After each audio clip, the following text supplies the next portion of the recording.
Hello, नमस्कार दोस्तों।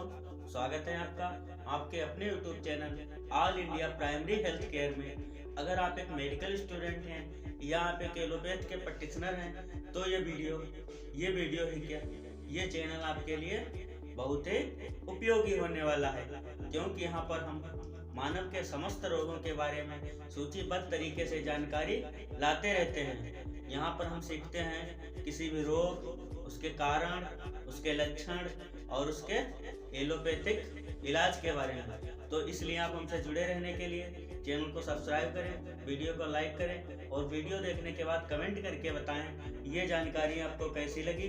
धन्यवाद। चलिए शुरू करते हैं आज का टॉपिक। देखिए, आज हम लोग बात करने वाले हैं टाइफाइड फीवर या मियादी बुखार के बारे में। तो आज हम लोग समझेंगे इस वीडियो में टाइफाइड बुखार क्या होता है या मियादी बुखार क्या होता है, इसके कौन कौन से कारण होते हैं, लक्षण और इलाज के बारे में। तो इसलिए वीडियो को पूरा अंत तक देखिएगा। चलिए शुरू करते हैं। देखिए, टाइफाइड फीवर या मियादी बुखार, इस रोग को इंटेरिक फीवर, मियादी बुखार, अंतर ज्वर या मोती झरा बुखार, टाइफाइड फीवर, इन सभी नामों से भी जाना जाता है। यह जो है रोग एक लंबी अवधि वाला संक्रमण रोग है या संक्रमण बुखार है, संक्रमण ज्वर है, जो सैल्मोनेला टाइफी सेवला टाइफस नामक जीवाणु से फैलता है। यह जीवाणु जो है दूषित प्रकार से तैयार दूध, दही, मक्खन, पनीर इत्यादि में जो है इत्यादि के द्वारा हमारे शरीर में फैलता है। यह जीवाणु हमारे शरीर में घुसने के बाद आंतों को खाने लगता है, जिससे वहां पर घाव बन जाते हैं और उनसे रक्त स्त्राव होने लगता है। इस रोग की अवधि जो है लगभग 3 सप्ताह की होती है। यह रोग 3 सप्ताह तक रहता है। रोगी को आरोग्य लाभ लगभग चौथे सप्ताह के दौरान आरंभ हो जाता है। इस रोग से पीड़ित रोगी को तेज बुखार, बेचैनी, भूख न लगना या भूख की कमी, शरीर गिरा गिरा सा रहना, पेट में दर्द होना आदि लक्षण दिखाई देते हैं। और रोगी के जो है तिल्ली, स्प्लीन, प्लीहा का साइज थोड़ा बढ़ जाता है और रोग के अधिक बढ़ जाने पर रोगी के पेट और पीठ पर छोटे छोटे लाल दाने बन जाते हैं। रोग के बिगड़ जाने पर आंतों से रक्त स्त्राव और वेदना, दर्द मतलब परफोरेशन हो जाती है। ओके, तो अब समझते हैं इसके कारण के बारे में। तो इसका जो सबसे पहला मुख्य कारण, जिम्मेदार कारण माना जाता है, यह रोग जो है गंदगी के कारण मतलब सफाई के अभाव में ही फैलता है। रोगी व्यक्ति के मल मूत्र में यह जीवाणु निष्कासित होते हैं, जो कि कम तापमान और नमी के वातावरण में अधिक पनपते हैं। अब वहां से जीवाणु जो है मक्खी और मच्छर आदि के द्वारा हमारे खाने पीने की वस्तुओं तक पहुंचते हैं। वहां से ये जीवाणु खाने पीने की वस्तुओं के माध्यम से स्वस्थ व्यक्ति की आंतों में घुस जाते हैं और वहां पर वृद्धि करके रोग को फैला देते हैं। ओके, शरीर में जीवाणु जो है पहुंचने के बाद छोटी आंत की लसिका जो है लसिकाभ ऊतक को जो है ऊतक में इकट्ठा होकर अपनी संख्या में वृद्धि करती हैं, अपनी संख्या को बढ़ाने लगते हैं। जीवाणु जो है पित्त की थैली में एकत्र होकर पित्त बाइल जो है बाइल जूस के द्वारा आंतों में प्रवाहित होकर मलमूत्र के माध्यम से बाहर निकल जाते हैं। वहीं से ये संक्रमण का कारण बनती हैं। हालांकि यह रोग स्वाभाविक तौर पर स्वतः ही आराम या ठीक होने लगता है, अपितु इसके ठीक न होने पर वहां की रक्त धमनियां जो हैं, धमनियों को जीवाणु क्षतिग्रस्त कर देते हैं, जिससे पूरे शरीर में दर्द, अकड़न, परफोरेशन होने लगती है और वहां से जो है रक्त स्त्राव था रक्त भी निकलने लगता है। इसका संचय काल लगभग 10 से 14 दिनों का होता है। ओके, अब समझते हैं इसके, यदि किसी को भाई टाइफाइड बुखार है या टाइफाइड फीवर है तो उसमें कौन कौन से अलग से लक्षण दिखाई देंगे। अब समझते हैं साइन एंड सिंड्रोम अर्थात लक्षण के बारे में। ओके, तो रोगी को जो है रोग के आरंभ में जैसे ही रोगी को ये रोग सताता है या रोग शुरुआती तौर होता है तो शुरुआती तौर में रोगी को जो है बुखार धीरे धीरे चढ़ता है और धीरे धीरे चढ़ने के बाद बुखार में स्थिरता आ जाती है। इसमें बुखार रोगी को लगभग 99 फ़ारेनहाइट से लेकर 100 फ़ारेनहाइट के बीच में होता है। बहुत तेज बुखार नहीं आता है, मतलब आप डिग्री सेल्सियस में कहिए तो 39 से 40 डिग्री सेल्सियस तक ही बुखार आता है। ओके, रोगी के पेट में जो है, रोगी को पेट में कब्ज रहती है, पेट में अफरा मालूम होता है। इसके अलावा बुखार के साथ में शरीर में टूटन, बेचैनी सा दर्द होता है और कभी कभी रोगी के सिर दर्द और सूखी खांसी, उल्टी, नींद ना आना या किसी कार्य में मन न लगना, ये सभी लक्षण भी दिखाई देने लगते हैं। इसके बाद में रोगी को जो है, इसके अलावा रोगी को कभी कभी नाक से खून भी आने लगता है और बुखार जो है, इसमें जो है अन्य सामान्य बुखार की तुलना में टाइफाइड फीवर में रोगी की जो है नाड़ी की गति धीमी हो जाती है। अन्य बुखारों में जो है उसको दूसरे तरीके के बुखार आते हैं तो उसमें पल्स या नाड़ी की गति बढ़ जाती है, बल्कि इस बुखार में नाड़ी की गति बहुत कम हो जाती है। रोग के जो है लगभग 1 सप्ताह के बाद में जैसे ही रोगी का जो है रोग का दूसरा सप्ताह लगता है तो रोगी को जो है दूसरे सप्ताह में रोगी के पेट और पीठ के ऊपर छोटे छोटे लाल दाने निकल आते हैं। ये दाने बहुत ही बारीक, बहुत ही महीन होते हैं। इन्हें दबाने पर ये गायब हो जाते हैं।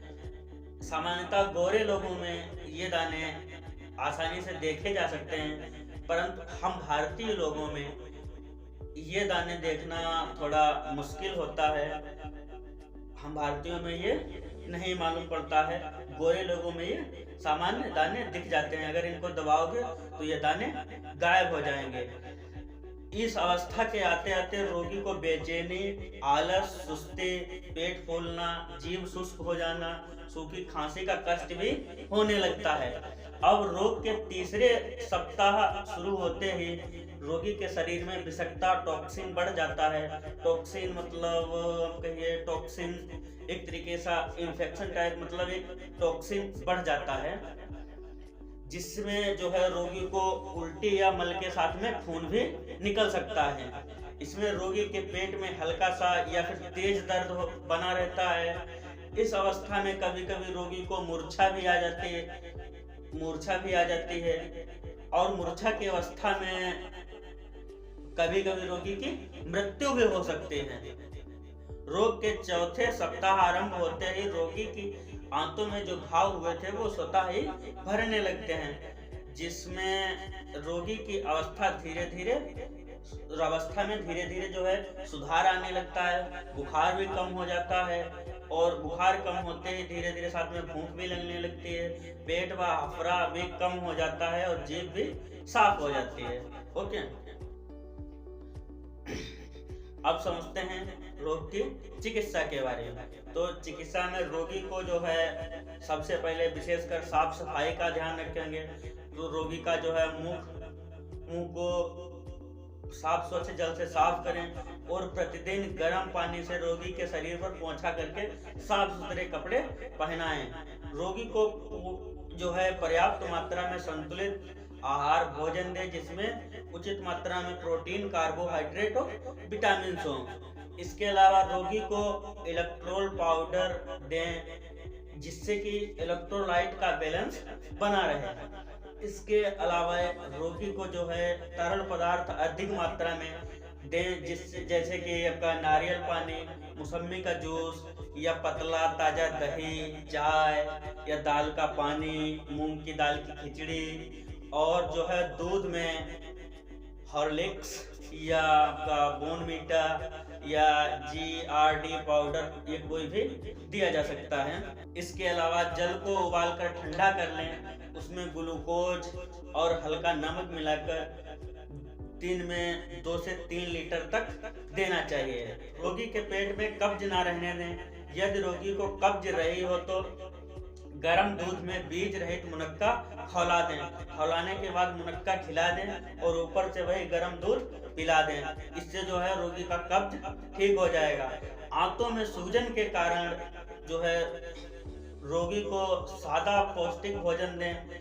तेल और चिकनाई का 1-2 महीने तक बहुत जो है सख्ती से परहेज करें। तो ये तो थे कुछ उपाय जिन्हें करने के बाद बुखार को या समस्या को काफ़ी हद तक ठीक किया जा सकता है। अब इसी के साथ में कुछ औषधियों की आवश्यकता होती है, तो इसमें औषधीय चिकित्सा में अब बात करेंगे औषधीय चिकित्सा के बारे में।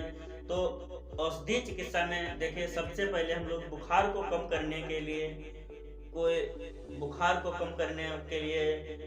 वो जो है पैरासीटामोल की टेबलेट देंगे। तो इसमें आपका सबसे फेमस ब्रांड डोलो आता है, क्रोसिन, कलपाल, इन सभी नामों से आते हैं। कोई भी जो है पैरासीटामोल की टेबलेट 500 या 650 mg वो कंडीशन के मुताबिक एक टेबलेट तीनों टाइम देंगे ताकि बुखार ना आए। इसी के साथ में गैस के लिए टेबलेट जेंटिक 150 मिलीग्राम एक टेबलेट सुबह शाम देंगे। के साथ में कोई उचित एंटीबायोटिक भी देंगे। एंटीबायोटिक में आजकल टाइफाइड बुखार में सबसे ज़्यादा प्रयोग की जाने वाली जो है सिप्रोफ्लॉक्सासिन दवाई है। आजकल टाइफाइड में सबसे ज़्यादा इसी दवा का इस्तेमाल किया जाता है। तो इसमें जो है आप सिप्रोफ्लॉक्सासिन की टेबलेट 500 मिलीग्राम की एक टेबलेट सुबह शाम देंगे। इसके अलावा आप कोई दूसरी एंटीबायोटिक भी दे सकते हैं। इनसे आपका सिफेक्जिन 200 दे सकते हैं, या इसके अलावा एजिथ्रोमाइसिन भी दी जा सकती है। तो वो कोई भी एक एंटीबायोटिक देंगे। इसी के साथ में यदि आपका जो दूसरा पोजीशन रोग का बताया था, दूसरे सप्ताह में जो शरीर में टॉक्सिन बढ़ जाता है, विषाक्तता जो है आ जाती है। अगर विषाक्तता की कंडीशन हो और खून ना आ रहा हो या निकल भी रहा हो, तो ऐसी कंडीशन में प्रेडनिसोलोन भी साथ में दी जाएगी। तो इसमें प्रेडनिसोलोन जो है ब्रांड ने आपका ओमना कार्टिल 10 mg और बाइसोलान के नाम से आती है। इसमें से कोई एक टेबलेट या ओमना कार्टिल या बाइसोलान 10 mg की एक टेबलेट सुबह शाम देंगे। इसके अलावा रोगी को जो है अधिक कमजोरी मालूम होती है, तो कमजोरी को दूर करने के लिए कोई अच्छा मल्टीविटामिन कैप्सूल भी देंगे साथ में। तो इसमें आपका मल्टीविटामिन में आप न्यूरोकाइन गोल्ड दे सकते हैं या रेविटाल दे सकते हैं, या इसके अलावा कोई भी उचित जो है मल्टीविटामिन कैप्सूल देंगे। तो आई होप ये जानकारी आपको पसंद आई होगी। अगर ये जानकारी आपको पसंद आई है तो प्लीज़ वीडियो को लाइक, शेयर और चैनल को सब्सक्राइब करिएगा। मिलते हैं नेक्स्ट वीडियो में नए टॉपिक के साथ। धन्यवाद।